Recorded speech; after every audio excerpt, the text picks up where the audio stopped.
So next speaker will move on to Mr. Ramesh Babu Manivannan, who is now the leader of our GetWell Physiotherapy Center of Lincoln University College and is now very, very flourishing. It was originally in Mayan campus, which are previous campus. Now it should be very well shifted to our Kelana Mall, isn't it, Mr. Ramesh Babu? Not yet. Not yet, but it will be very well soon shifted to there. So to brief our next speaker, he was a former chief physiotherapist and head of clinicals for documentation-based cancer care, active rehabilitation network with 5 trade centers across Malaysia and including Sarawak. After obtaining his diploma in pharmacy, and he then worked on PG diploma in physiotherapy, and now he is the senior consultant in Lincoln University College and also the leader of physiotherapy department and also heading the GetWell Physiotherapy Clinic Center, as I've already mentioned. And please welcome our next speaker, Mr. Ramesh Babu Manivannan, to deliver his speech. Thank you very much.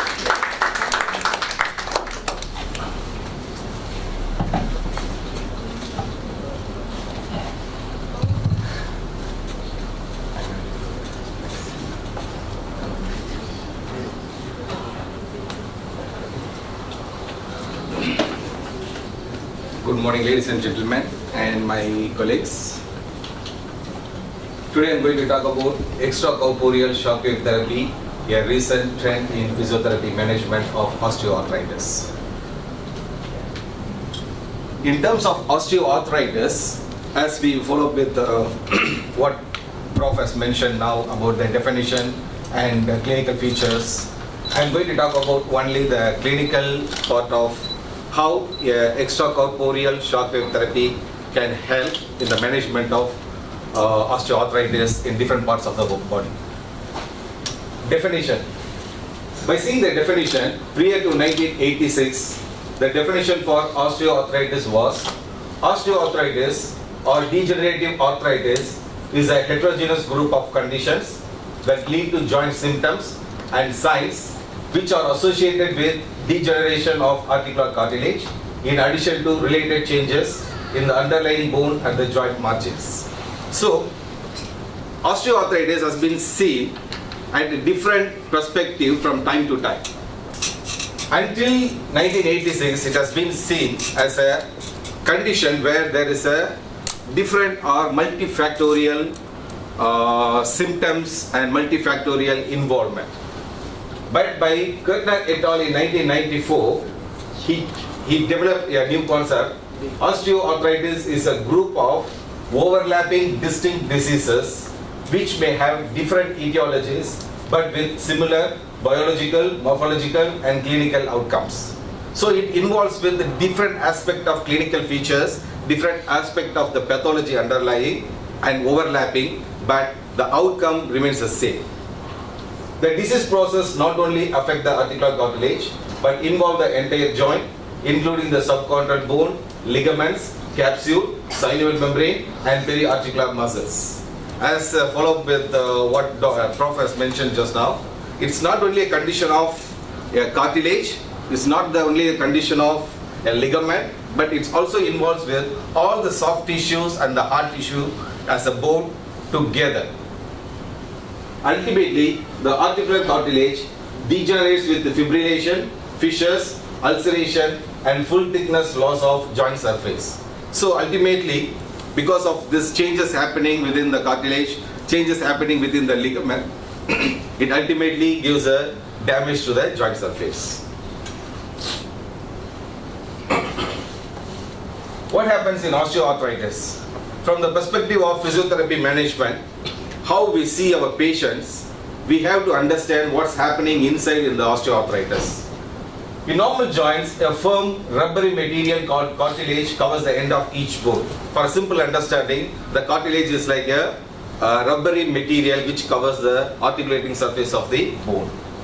Cartilage provides a smooth gliding surface for joint motion and acts as a cushion between the bones. So the function of the cartilage is like a cushion between the bone. So thereby, whenever we do the movement of flexion and extension repeatedly throughout our life, it acts like a barrier and it acts like a cushion between the bones.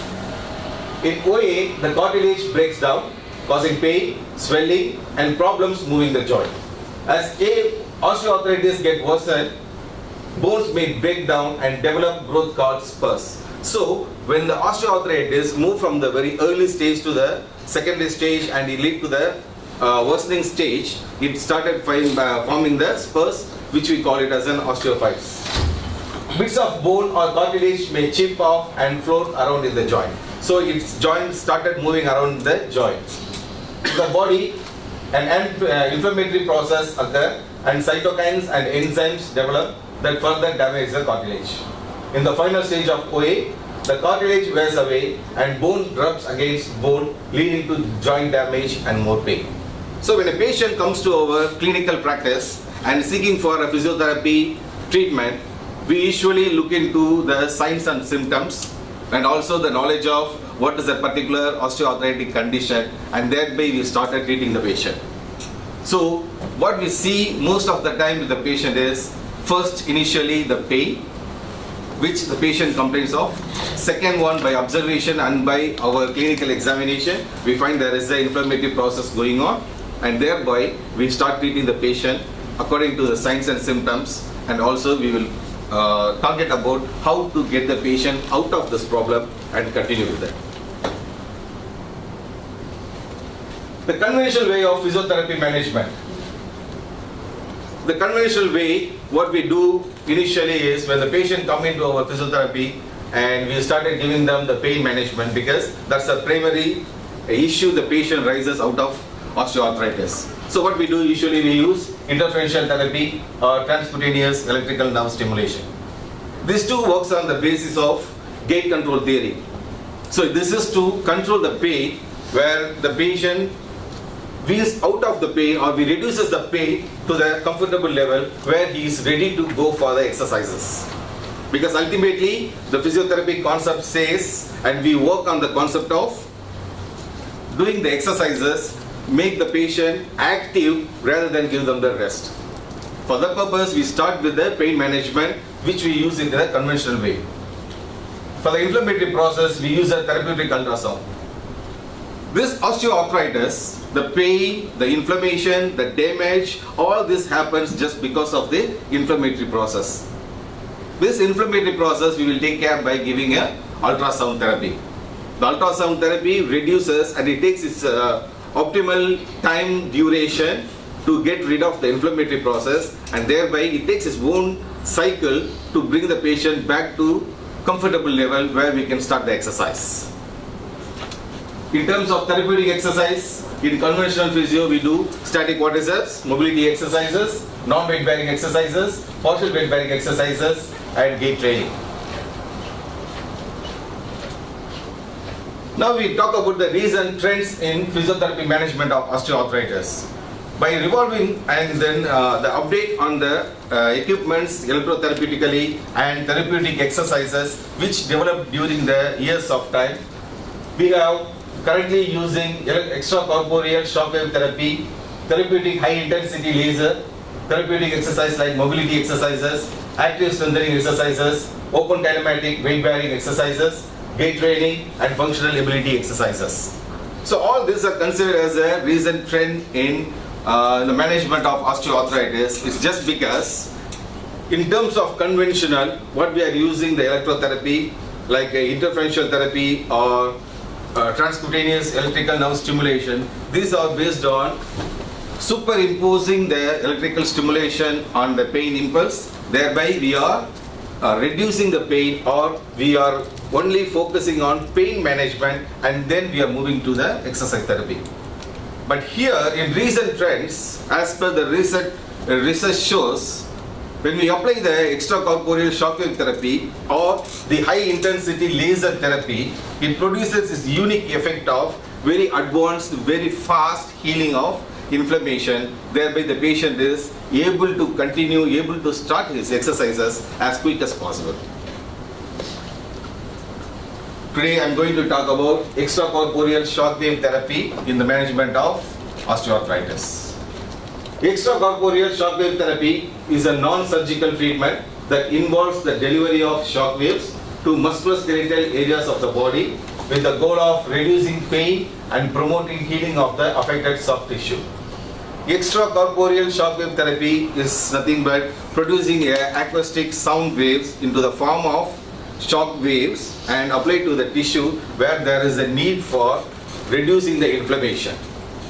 Shock waves are theorized to reduce inflammation, break up scar tissue and stimulate tissue healing. So initially, when the time the shock wave has been developed and applied into the musculoskeletal system, they started using it for scar tissue breakup and the tissue healing and also for inflammation. But ESWT is being performed in Germany as a treatment for musculoskeletal disease in various fields since the early 1990s after it was used to decompose kidney and bile duct stones in 1976. As I told you, the extracorporeal shockwave therapy developed in Germany, especially by the STARS. There is an institute called the STARS. When they started ESWT, initially it is used to break the stones in the kidney and bile ducts. And then the successful application of shockwave, it is introduced into the application of musculoskeletal disorders. Multidisciplinary device used in orthopedics, physiotherapy, sports medicine, urology and veterinary medicine. Initially it has been started with urology and then it is now moved into physiotherapy and medicine and also in sports medicine field. The best part of ESWT is a fast pain relief and mobility restoration. A non-surgical therapy with no need for painkillers makes it an ideal therapy to speed up recovery and cure various indications causing acute and chronic pain. So it is a non-surgical or it is a non-invasive procedure where we can apply the shock wave physically to the human tissue and it produces, most of the time it produces a pain-free and a very fast relief and it has been proved by different research studies throughout the world. Acoustic waves with a high energy peak used with tissues causing overall medical effects of accelerated tissue repair and cell growth, analgesia and mobility restoration. So it helps for pain reduction and also for mobility. The therapeutic principles of ESWT are based on the microtrauma theory and the cognitive decline theory. When we are applying the ESWT to the body tissue, it causes a micro rupture inside. We call it as a microtrauma. Thereby the inflammatory process, the new cell formation, new blood vessel formation and all this happening. And also along with that, there is a cognition reclination theory. These two together, it helps in the development of how to reduce the pain and also reduce the inflammation. They are rapid, short and distinct single fluctuations of acoustic energy from a positive to negative phase. The shock wave is used from the positive to negative phase where this is a acoustic energy which is propulsed and it can be used in both the ways like a focused shockwave therapy or radial shockwave therapy. Shockwave in acoustic wave which carries high energy to painful spots and myoskeletal tissues with subacute, subchronic and chronic conditions. So based on the condition, we can set the intensity and the energy we produce by the shockwave therapy depends on the condition of the patient.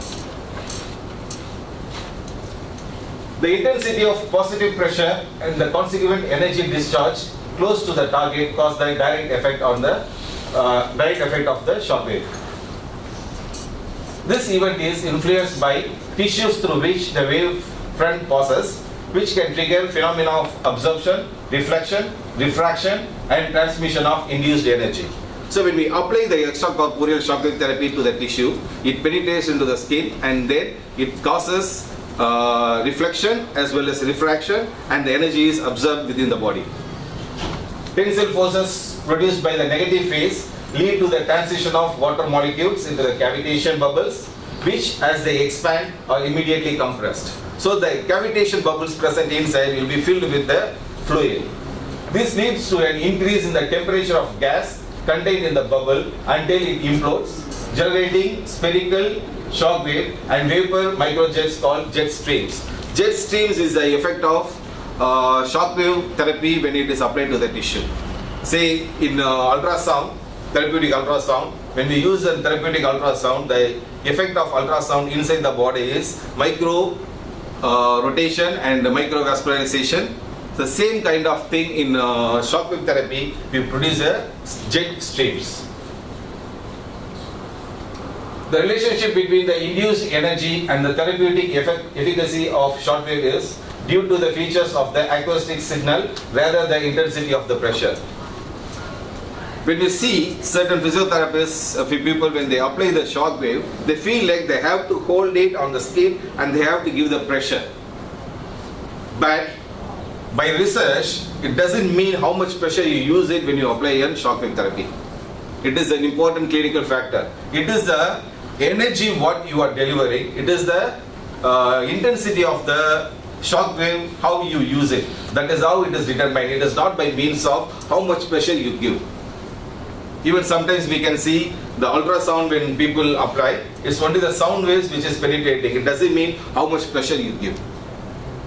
It's the same concept as the clinical importance that we need to know as a physiotherapist. When we apply in a shockwave therapy, please remember it's not the pressure what you are using, it is the selection of your shots, how many number of shockwave shots you are choosing, and what is the energy level you choose, and what is the intensity of the current you are using it. This is the one determines rather than what the pressure you apply.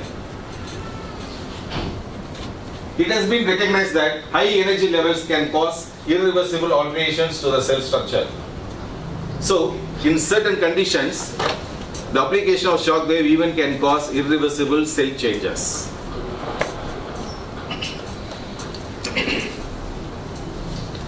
The energy promotes regeneration and reparative process of the bones, tendons and other soft tissues.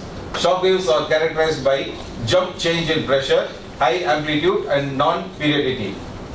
The kinetic energy of the projectile created by compressed air is transferred to the transmitter at the end of applicator and further into the tissues. So in a shock wave therapy apparatus, we have a shock wave therapy apparatus where there is a any one of the three kind of mechanism can be used, like electromagnetic, piezoelectric or the mechanical vibration can be used, and this is passed into the transducer, and through the transducer we apply into the human tissue. Evidence from basic research accredits that the therapeutic outcome to biological effects. Most research into shock waves has focused on understanding the mechanisms which result in mechanosensitive feedback between the acoustic impulse and the stimulated cells. These concepts legitimate the potential role of ESWT in regenerative therapy. So the theory is, initially when they started applying the shockwave therapy into the musculoskeletal conditions, there are so many research has been done and it has been proved the application of shockwave therapy produces better result compared to any other conventional way of treating patient in terms of healing the soft tissues as well as the hard tissue, the bone. What are the mechanical effect and biological response we can get out of shockwave therapy? The mechanotransduction of the impulse.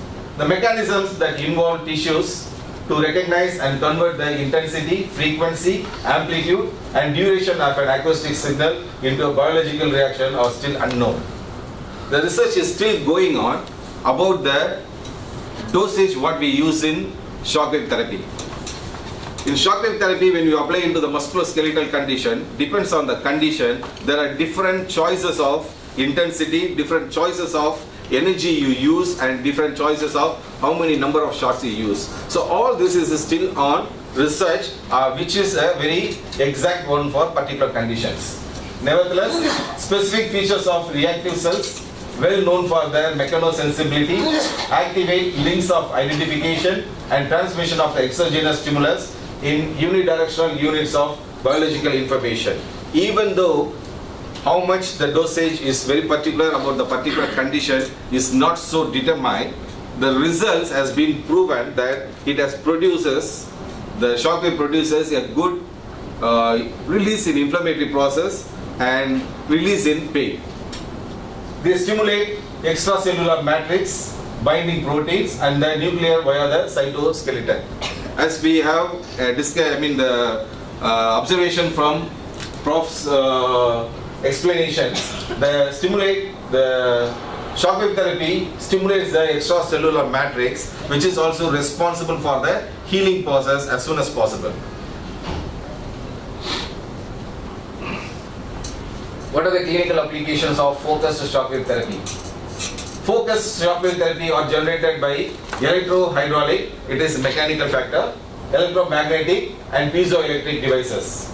They concentrate the acoustic energy on a well-defined point of the target tissue with varying focal volume, depth of penetration, level of energetic flux density and total energy administered. In electrohydraulic tools, a high voltage discharge generates the primary shock wave that follows the vaporization of the water enclosed in the applicator, and elliptical reflector directs the wave into the focal area. So, the mechanical device where there is only the electrohydraulic effect is used, the sound waves are produced and it is mixed with the water vapor, and then it is transferred into the transducer, and thereby it produces the waves which is now sent to the human tissue. But in an electronic apparatus, the short wave generated by the coil are converged by an acoustic lens. So it is converged. The waves which are produced are not allowed to dissipate, and it is converged by using a acoustic lens.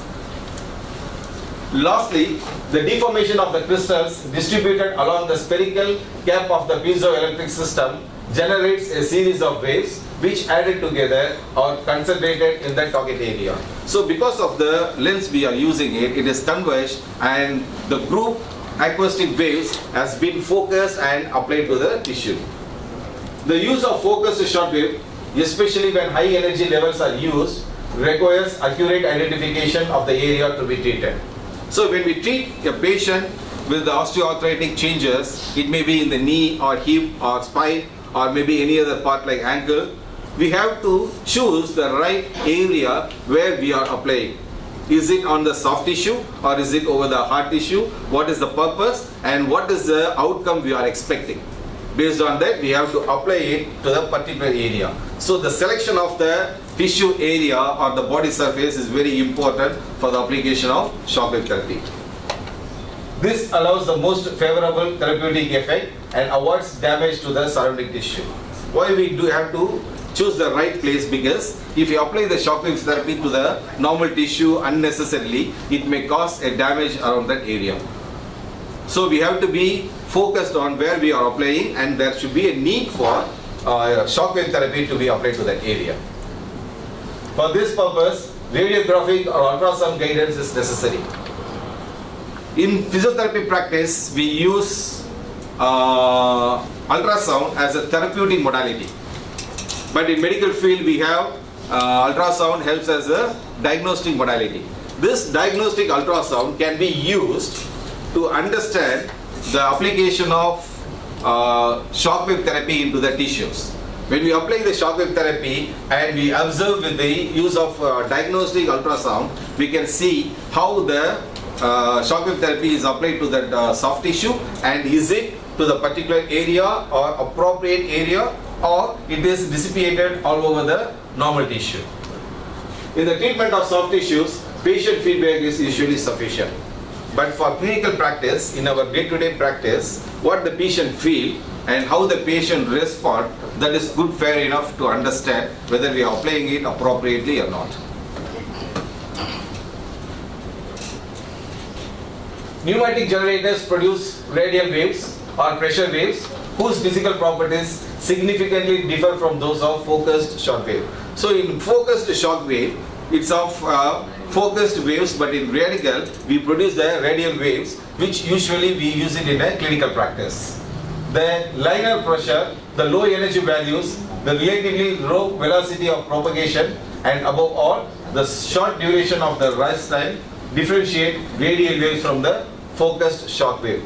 In focused shock wave, we don't have the differentiation of the propagation of the waves. the waves emitted throughout the process of application of shockwave in a very set manner. But here in radial, we can change the intensity, the energy, and also the wavelength of the vibration. So thereby, we can apply this according to the need of the patient. In radial SW generators, the compressed air strikes a bullet contained as a cylinder, and the top of this, the cylinder is the applicator. So here it is in the form of a bullet where it absorbs the energy and then it has been passed to the transducer and it is applied to the patient. The energy produced by the pressure wave is highest at the skin surface, diverging and weakening as it penetrates deeper. So when we apply the shock wave into the skin, down the skin level, when it goes deeper, it gets diverged and it covers the area. So we have to see which area we are treating, what is the surface area we need to focus, thereby we have to choose the level of energy and the intensity. Because we need to consider this is not going to be in a straight line, it is going to be in a converged mode. What are the therapeutic effects of extracorporeal shockwave therapy?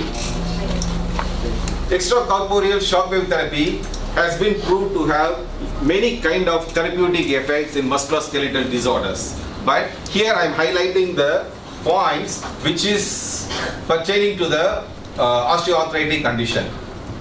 New blood vessel formation. So as all of us we know, osteoarthritis is a kind of arthrosis where there is inflammation, joint movement reduction, and patient suffers with stiffness and disability to move. So we need to have a good blood supply to the joint, which is necessary for fastening the process of inflammatory. So for that purpose, the shockwave therapy helps in a new blood vessel formation. Nutrient blood flow is necessary to start and maintain the repair process of damaged tissue structure. The application of acoustic waves creates a capillary micro rupture in tendon and bone. Due to micro ruptures, the expression of growth factors such as ENOS, VEGF, PCNS and PMP is significantly increased. How the shockwave therapy helps in forming new blood vessels is, when you apply the shockwave therapy, it causes a micro rupture. This micro rupture triggers the body system to form the growth factors. So this growth factors helps to increase the blood vessels more, and thereby it brings more blood, thereby we get more oxygen and this part gets faster healing. As a result of these processes, arterioles are remodeled, stimulated to grow, and new ones are formed. The new blood vessels improve blood supply and oxygenation of the treated area and support faster healing of both the tendon and the bone. So physically, when we apply the shockwave energy, it causes a biological response and thereby it increases BMP, ENOS, VGF and PCNA. So the neovascularization is happening. It involved with the improved blood supply. This improved blood supply makes the bone to repair, tendon regeneration, and it works with all together and produces a faster healing. Reversal of chronic inflammation. Chronic inflammation occurs when the inflammatory process is not completely halted. The inflammation process is going on in a person with osteoarthritic changes and it is not completely halted. So in that case, we have to apply the shockwave therapy where it works as reversal of the chronic inflammation. It can damage the healthy tissue and result in chronic pain. Mast cells are one of the key components of the inflammatory process. Their activity may increase by using pervasive acoustic waves. So as Prof mentioned, the mast cells plays a role, and this mast cell and the inflammatory process can be interfered by our shockwave therapy application. Mast cell activation is followed by production of chemokines and cytokines. These pro-inflammatory components first enhance the inflammatory process and in the next step help restore normal healing and regenerative process. So once we started applying this shockwave therapy, the process of inflammation is stopped, halt, and it starts going for regenerative process. This is a picture shows how the application of shockwave produces the blood vessel formation and also reversing the inflammatory process. Stimulation of collagen production. The production of sufficient amount of collagen is a necessary precondition for the repair process of the damaged myoskeletal and ligamentous structure. So when we talk about the muscle, bone and ligament, the collagen is an important factor which helps to bring the patient back to normal or near normal.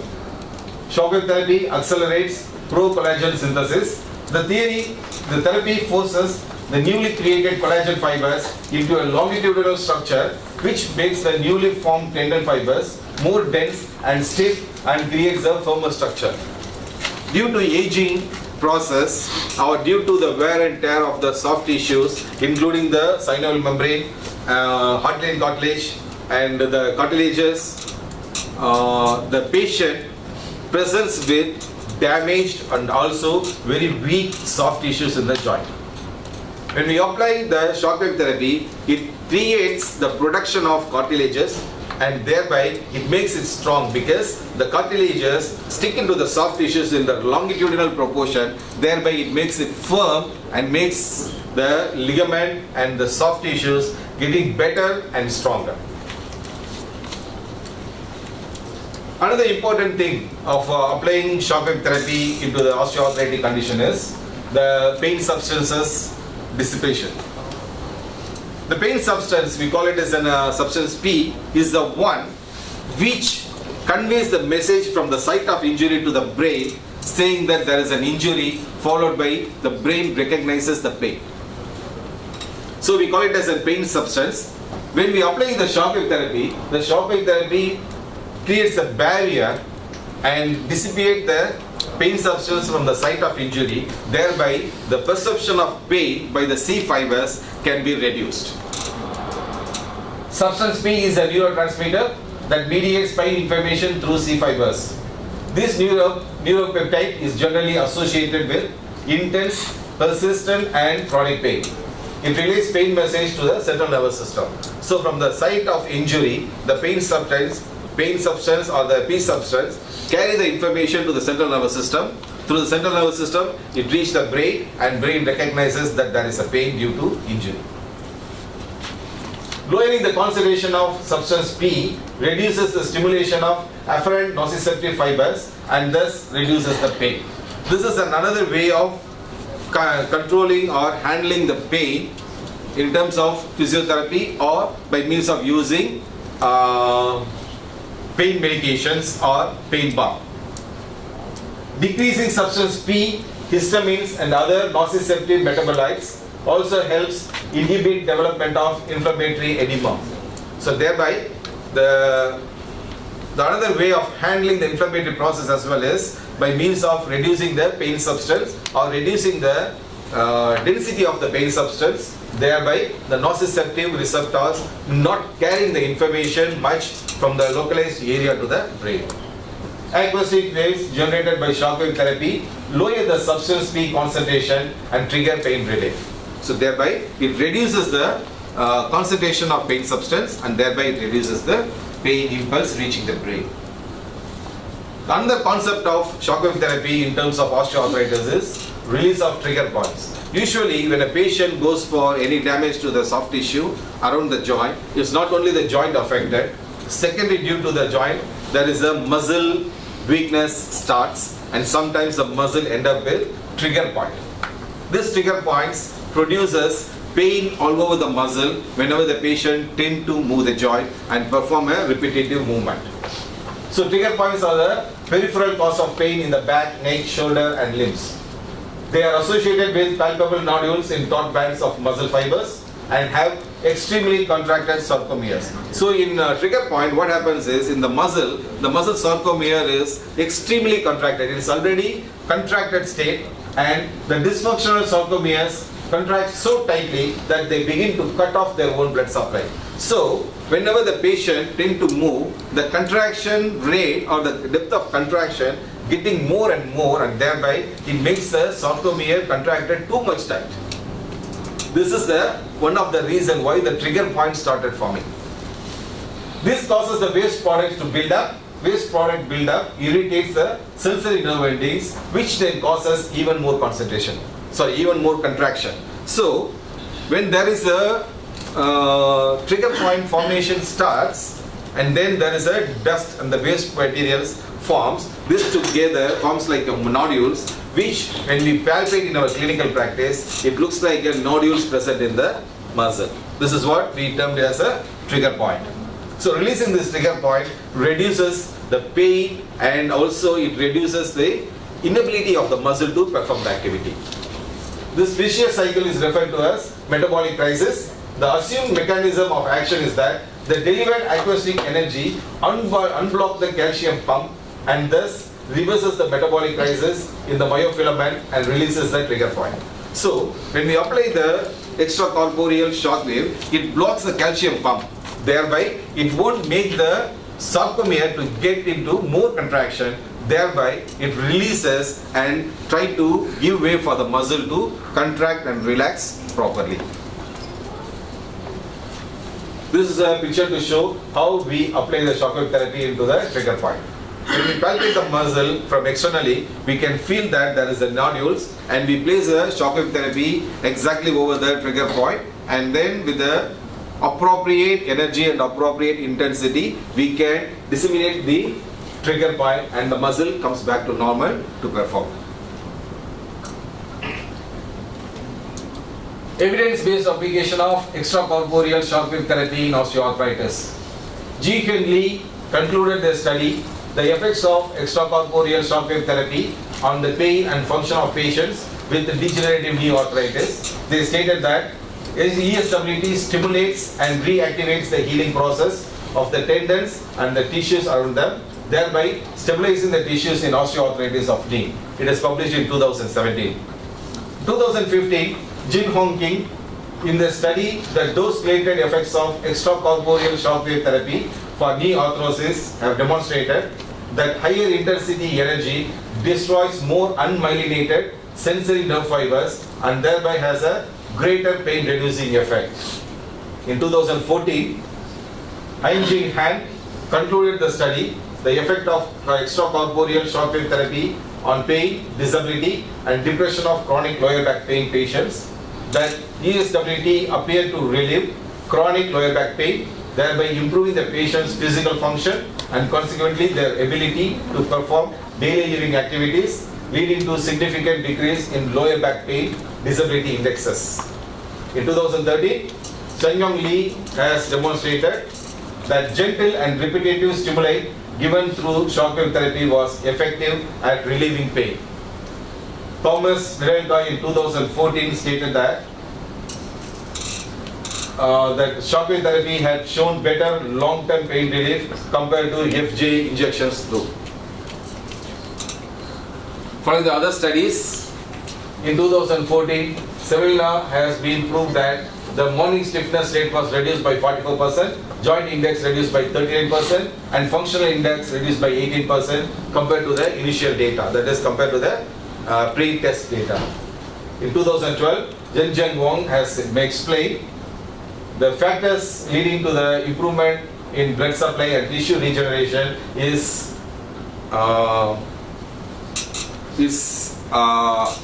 better compared to the normal way of treating patient when applying shockwave therapy. In 2005, Outpatient has submitted a study on treatment of back pain with shockwave therapy, where they concluded that all patients have shown remarkable improvement both in pain intensity and everyday function with application of shockwave therapy.